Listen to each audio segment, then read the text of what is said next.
তো গাইজ এটা ছিল হচ্ছে 31st নাইটের মানে সকালবেলার থেকে আমাদের মোটামুটি সব কিছু স্টার্ট হয়ে গেছিলো। তারপরে চলে গেছিলাম আমরা ডাইরেক্ট বিকেলে।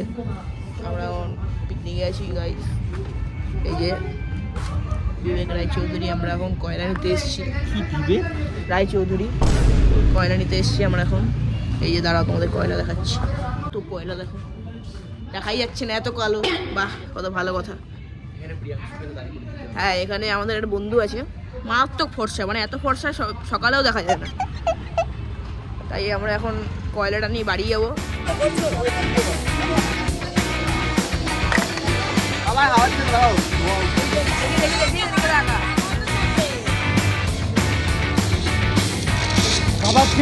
আমাদের এখানে এখন কাবাব বানানো হচ্ছে, তো তোমরা দেখতে পাচ্ছ। দাঁড়াও, এই দেখো এখানে কাবাব বানানো হচ্ছে, এখানে স্ট্রাগল করছে এখন। এখানে দেখতে পাচ্ছ তোমরা আমাদের কাবাব রেডি হয়ে গেছে, আর এ প্রচন্ড পরিমাণে স্ট্রাগল করছে এখানে হাওয়া দেওয়ার জন্য। দেখতে পাচ্ছ এইদিকে আর একজন এখানে ফোন ঘাটছে বসে।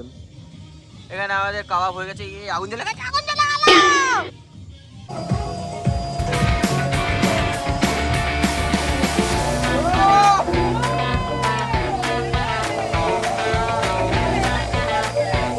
10:55-তে এখন এনারা এসে হাজির হয়েছে। তারপর আমাদের এখানে কাবাবের জন্য ভালোভাবে আগুন ধরানো শুরু হয়েছে।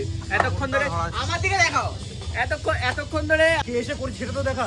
ওটাই তো বলছি, এই আমাদের কাবাব পালা, আমাদের রকস্টার। তো এখানে দেখতে পাচ্ছ আমাদের কাবাব রেডি হয়ে গেছে, গরম গরম পুড়ে গেছে কাবাবটা, কিছু করার নেই। তো আমি এটাই খাবো। দেখতে পাচ্ছ গরম ধোঁয়া বেরাচ্ছে।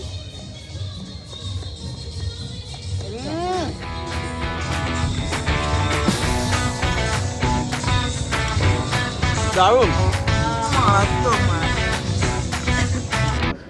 তো 12টা বাজার সঙ্গে সঙ্গে আমাদের বাজি ফাটানো আরম্ভ হয়ে গেছিলো। এগুলো সব আমার বাড়ির থেকে বাজি ফাটানো হয়েছিল। তো তোমরা এনজয় করো।